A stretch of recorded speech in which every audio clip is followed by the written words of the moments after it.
السلام علیکم دوستو، میں آپ لوگوں کے سامنے حاضر خدمت ہوں اور میں امید کرتا ہوں کہ آپ لوگ خیر و عافیت سے ہوں گے، اور میں دعا بھی کرتا ہوں کہ اللہ تبارک و تعالی آپ لوگوں کو خیر و عافیت عطا فرمائے۔ میرے دوستو، میں آپ لوگوں کے سامنے کچھ قرآن و حدیث کی روشنی میں بات کرنے کی کوشش کروں گا، اور اللہ تبارک و تعالی سے میں دعا گو ہوں کہ اللہ تبارک و تعالی مجھے بھی اور آپ تمام دوستوں کو ہماری باتوں کے اوپر عمل کی توفیق عطا فرمائے، اور اللہ تبارک و تعالی ہم سبوں کو دنیا اور آخرت کی بھلائیاں نصیب فرمائے، اور اللہ تبارک و تعالی پورے امت مسلمہ کو حق اور حلال کی رزق کمانے اور کھانے کی توفیق عطا فرمائے۔ میرے عزیز دوستو، میں نے آقا نامدار تاجدار مدینہ جناب محمد رسول اللہ صلی اللہ تعالی علیہ وسلم سے کسی صحابی نے عرض کیا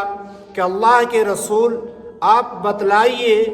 کہ کون شخص سب سے معتبر ہے، سب سے بہتر انسان کون ہے؟ تو اللہ کے نبی جناب محمد عربی صلی اللہ تعالی علیہ وسلم نے ارشاد فرمایا کہ جس کا اخلاق اچھا ہو، جس کا کردار اچھا ہو، وہ شخص سب سے بہتر ہے، اور اللہ تبارک و تعالی ہمیں اچھے اخلاق کے ساتھ رہنے کی توفیق عطا فرمائے۔ اور میرے دوستو، ایک حدیث کی بات یہ ہے کہ اللہ کے نبی جناب محمد رسول اللہ صلی اللہ تعالی علیہ وسلم نے ارشاد فرمایا، تم میں سب سے بہتر شخص وہ ہے جو قرآن شریف کو سیکھے اور سکھائے، یعنی ہم خود بھی قرآن کو سیکھنے والے بنے اور اپنے بچوں کو سکھوانے والے بنے، اور ہم سب جو ہے اپنے مساجد اور اپنے مدارس کے ائمہ حضرات کی خدمت کرنے والے بنے۔ کیونکہ میرے دوستو، جو لوگ مسجدوں میں رہتے ہیں، مسجد میں نماز کا اہتمام کرتے ہیں، نماز پڑھاتے ہیں، آپ ان کے پیچھے نماز پڑھتے ہیں، تو اللہ تبارک و تعالی نے آپ کو وسعت دیا ہے، آپ کو اللہ تبارک و تعالی نے مال و دولت دیا ہے، تو آپ کو چاہیے کہ اپنے مسجد امام کا آپ زیادہ سے زیادہ خدمت کیا کریں۔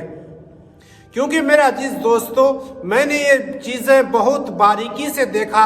اور سوچا، تو میں نے سوچا کہ اس کے اوپر ویڈیو بنانی چاہیے، تو میں آپ لوگوں کے سامنے اسی مدعے پہ بات کرنے کی کوشش کر رہا ہوں۔ کیونکہ آج کل کے جو مساجد کے امام حضرات ہیں، میں نے ان کو بہت نزدیکی سے دیکھا، اور الحمدللہ اللہ کا بہت بڑا شکر ہے کہ ایک مسجد کا میں بھی امام ہوں۔ تو میرے دوستو،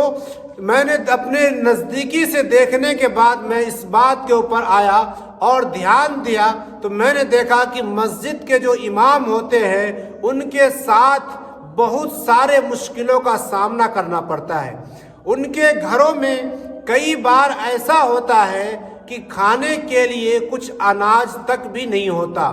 اور اس کے بیوی بچوں کی ضرورت کے لیے پیسے تک بھی نہیں ہوتے۔ لیکن میرے مسلمان بھائیوں اور بہنوں، میں آپ لوگوں سے کہنا چاہتا ہوں کہ آپ جس مسجد کے امام کے پیچھے نماز پڑھتے ہیں، مسجد کا امام، آپ کے گھر میں بچہ پیدا ہو تو اس کے کانوں میں اذان مسجد کا امام دیتا ہے، آپ کے گھر میں کوئی شادی کا فنکشن ہو تو آپ کے لڑکا یا لڑکی کا نکاح مسجد کا امام جا کر کے پڑھاتا ہے، آپ کے گھر میں کوئی جنازہ ہو، میت ہو جائے تو اس کا نماز جنازہ بھی مسجد کا امام جا کر کے پڑھاتا ہے، اور آپ کے گھر میں کوئی میلاد شریف کا پروگرام ہے تو بھی مسجد کا امام جا کے آپ کے گھر میں میلاد کرتا ہے، آپ کے گھروں میں قرآن خوانی کروانا ہو تو مسجد کا امام جا کر کے قرآن خوانی کرتا ہے۔ یعنی اس محلے کی ذمہ داری، سارے کے سارے ذمہ داری مسجد کا امام کے اوپر ہوتا ہے، اور آپ لوگ کو اللہ نے اتنا مال دیا، وسعت دیا، اللہ نے رزق دیا، پھر بھی آپ لوگ اپنے مسجد کے امام کا خیال نہیں رکھتے۔ کیونکہ میرے دوستو آج مسجد کے اماموں کا ایسا حال ہے، کسی کا 6,000 8,000 زیادہ سے زیادہ 10,000 روپیہ تنخواہ ہے۔ میں آپ لوگوں سے ہی پوچھنا چاہتا ہوں اور آپ لوگوں سے یہ میں سوال کرتا ہوں، اور آپ لوگ ہمارے ویڈیو کے کومنٹ میں جا کر کے ضرور اس کا جواب دیجئے گا کہ آپ کسی نوکر کو اگر اپنے گھر پہ رکھتے ہیں تو اس کا بھی مزدوری کم سے کم 400 روپیہ ہوتا ہے، 500 روپیہ ہوتا ہے۔ وہ بھی مزدور، ایک مزدور آدمی مزدوری 15,000 کا مہینہ کماتا ہے، لیکن مسجد کا امام آپ کا جو ہے وہ 6 سے 8,000 10,000 تک کماتا ہے۔ تو آپ سوچیں کہ اس کی ضرورتیں کیسے پوری کی جائے گی، کیونکہ اللہ کے نبی صلی اللہ تعالی علیہ وسلم نے فرمایا کہ جو ممبر رسول ہے وہ کوئی عام ممبر نہیں ہے، اس پہ جو کھڑا ہوتا ہے، اس پہ جو بیٹھ کر کے بیان دیتا ہے، ممبر رسول پر جو اللہ کے نبی اور اس کے حدیث کو بیان کرتا ہے، لوگوں تک دین کی باتوں کو پہنچاتا ہے، دین کے خدمت کو کرتا ہے، آپ نے اسے ایک مزدور سے بھی حقیر سمجھ لیا،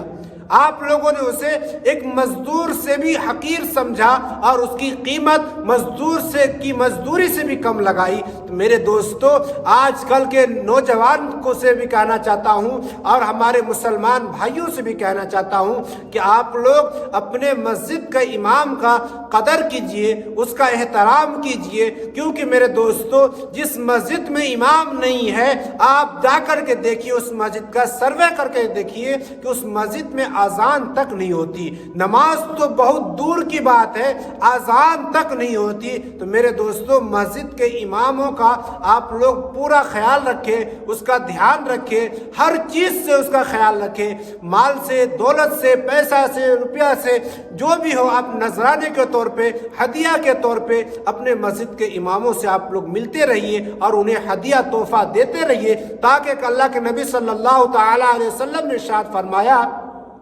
کہ ہدیہ دینے والا اور لینے والا